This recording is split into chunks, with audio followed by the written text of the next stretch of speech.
यह बात बहुत ही पुरानी है। एक बार एक सम्राट सन्यासी बन गए। यह एक जापान की घटना है और उनका नाम गुडो था। वे हमेशा अकेले ही यात्रा किया करते थे। एक बार अपनी यात्रा के दौरान वे ताकेनामा गांव से गुजरे। ये शाम का समय था और मूसलाधार बारिश हो रही थी। गुडो पूरी तरीके से भीग चुके थे और उनकी चप्पल भी टूट चुकी थी। तो उन्होंने वहीं पास की छोटी सी दुकान से अपने लिए चप्पल ली। जिस महिला ने उन्हें चप्पल दी उसने देखा कि गुडो पूरी तरीके से भीग चुके हैं। उसने गुडो को आज रात अपने घर में ठहरने का निमंत्रण दिया। गुडो ने उस महिला की बात मान ली और उसे अपने घर में जगह देने के लिए धन्यवाद कहा। अंधेरा होने के बाद जब वे सब बैठे हुए थे तो गुडो ने महसूस किया कि वे महिला और उसकी छोटी सी बच्ची किसी कारणवश उदास थे।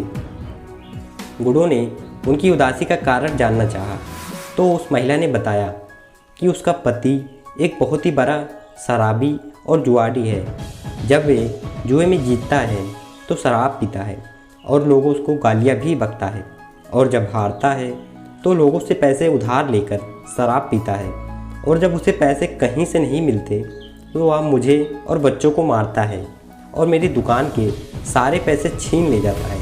और कभी कभी तो वह इतनी ज़्यादा पी जाता है कि कई दिनों तक घर ही वापस नहीं आता।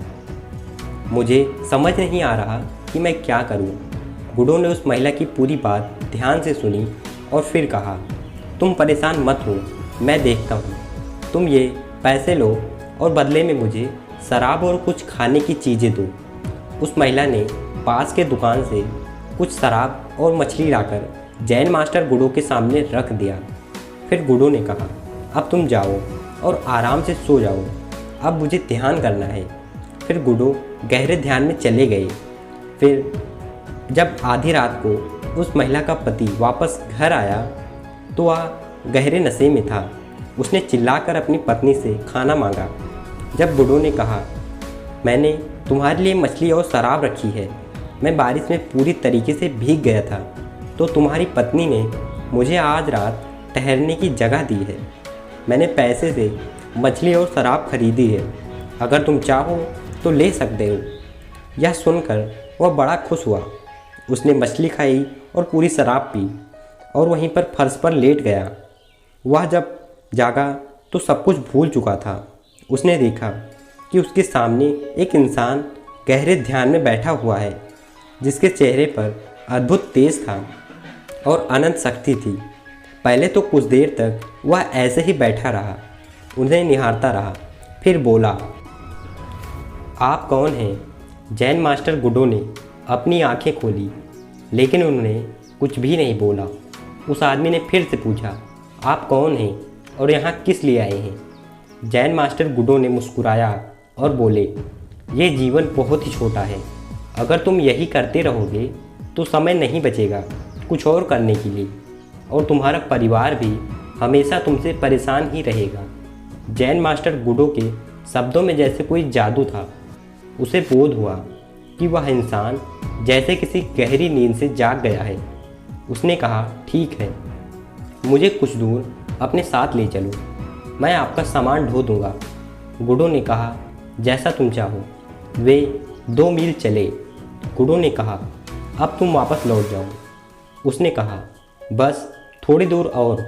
5 मील चलने के बाद गुडो ने कहा, अब तुम वापस जाओ।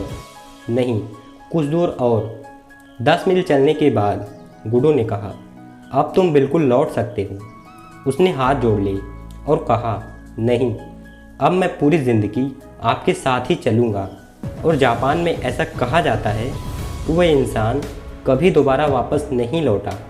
उसका नाम मुनान था, जिसका मतलब है वो इंसान जो कभी वापस नहीं लौटता। जैन मास्टर ने कहा, तुम भी एक बार हृदय भरकर पुकार लो, और जब तुम्हारे प्राण ही प्रार्थना बन जाए तब तुम्हें बोध होगा कि अब मैं तुमसे कह देता हूँ कि तुम भी वापस लौट नहीं पाओगे। उसकी ऊर्जा अनंत थी, वह तुम्हें अपनी ओर खींच ही लेगा। धन्यवाद।